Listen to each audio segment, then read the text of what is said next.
Piramal foundation Mumbai ମୁଖ୍ୟ କାର୍ଯ୍ୟାଳୟର ବରିଷ୍ଠ କାର୍ଯ୍ୟକ୍ରମ ପରିଚାଳକ ଅମୃତ ଆନନ୍ଦ ଓ ଜିଲ୍ଲା କାର୍ଯ୍ୟକ୍ରମ ପରିଚାଳକ ରାଜାରାମ ମଲ୍ଲିକ ମାଲକାନଗିରି ଜିଲ୍ଲା ସଦର ମହକୁମାଠାରେ ସ୍ଥାପିତ ରେଡ଼ିଓ ମାଲ୍ୟବନ୍ତ ଗୋଷ୍ଠୀ ବେତାର କେନ୍ଦ୍ର ପରିଦର୍ଶନ କରିଛନ୍ତି।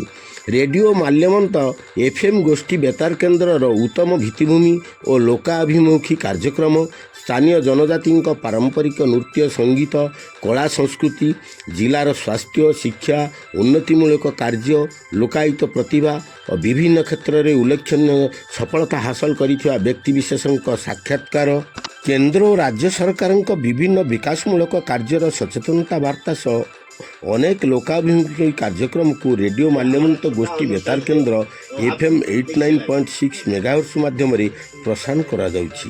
ଏହି କାର୍ଯ୍ୟକ୍ରମଗୁଡ଼ିକ ଲୋକାଦୃତ ହୋଇପାରୁଥିବାରୁ ପିରାମଲ ଫାଉଣ୍ଡେସନର ବରିଷ୍ଠ କାର୍ଯ୍ୟକ୍ରମ ପରିଚାଳକ ଖୁସି ପ୍ରକଟ କରି ଆଉ କିଛି ନୂଆ ଜନହିତକର କାର୍ଯ୍ୟକ୍ରମ ଯୋଡ଼ାଗଲେ ଅଧିକ ଲୋକାଭିମୁଖୀ ହୋଇପାରିବ ବୋଲି ରେଡ଼ିଓ ମାଲ୍ୟବନ୍ତ ଗୋଷ୍ଠୀ ବେତାର କେନ୍ଦ୍ରର ମୁଖ୍ୟ ପରିଚାଳକ ନିର୍ଦ୍ଦେଶକ ସୁଜିତ ପଟ୍ଟନାୟକ ଓ ରେଡ଼ିଓ ମାଲ୍ୟବନ୍ତ ଗୋଷ୍ଠୀ ବେତାର କେନ୍ଦ୍ରର ନିର୍ଦ୍ଦେଶକ ରତ୍ନାକର ଦାସଙ୍କ ସହିତ ଆଲୋଚନା କରିବା ସହ ପରାମର୍ଶ ଦେଇ ଖୁସି ହୋଇ କହିଥିଲେ, ଆଦିବାସୀ ଅଧିଷ୍ଠିତ ବଣ ଜଙ୍ଗଲ ଘେରା ଅପଞ୍ଚ ଗ୍ରାମବାସୀଙ୍କ ସହିତ ସହରବାସୀଙ୍କ ମନୋରଞ୍ଜନର ମାଧ୍ୟମ ହୋଇଛି ରେଡ଼ିଓ ମାଲ୍ୟବନ୍ତ।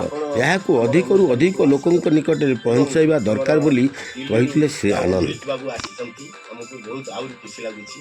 ଯାହା ହଉ ସେ ଦେଖିଲେ ମାଲକାନଗିରି ଜିଲ୍ଲା ଆଦିବାସୀ ଅଧିଷ୍ଠିତ ଅଞ୍ଚଳକୁ ଆସିକି ଭିଜିଟ୍ କରୁଛନ୍ତି।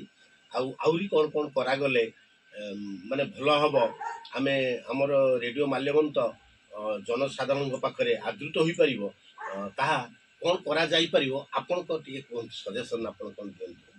ଧନ୍ୟବାଦ ରତ୍ନାକର ବାବୁ। ତ ଆମେ ତ ଏହା ସହିତ ସମ୍ପର୍କରେ ଅଛନ୍ତି ବହୁତ ଦିନ ହେଲା ରେଡ଼ିଓ ମାଲ୍ୟବନ୍ତ ସହିତ, କମ୍ୟୁନିଟି ରେଡ଼ିଓ। ସମସ୍ତେ ଆମେ ଜାଣନ୍ତି ଯେ ମାଲକାନଗିରି ଏରିଆରେ ଗାଁ ସ୍ତରରେ ପହଞ୍ଚିବାକୁ ହେଲେ କମ୍ୟୁନିଟି ରେଡ଼ିଓର ଭୂମିକା ଗୁରୁତ୍ୱପୂର୍ଣ୍ଣ ଅଟେ। ଯେମିତିକି ସରକାରଙ୍କର ଯେଉଁ ସ୍କିମ୍ସ ହେଉ, ସରକାରଙ୍କର କିଛି ଆୱାରନେସ୍ କ୍ୟାମ୍ପେନ୍ ହେଉ ଏବଂ ଯେଉଁ ଡେଭଲପମେଣ୍ଟ ପାର୍ଟନର ମାନେ ଅଛନ୍ତି ତାଙ୍କର ସ୍କିମ୍ସ ହେଉ, ସେଟା ପହଞ୍ଚିବା ପାଇଁ ଏକମାତ୍ର ମାଧ୍ୟମ ହେଉଛି କମ୍ୟୁନିଟି ରେଡ଼ିଓ ବା ରେଡ଼ିଓ ମାଲ୍ୟବନ୍ତ, ଯାହାକି ଘରେ ଘରେ ପହଞ୍ଚି ପାରିବ।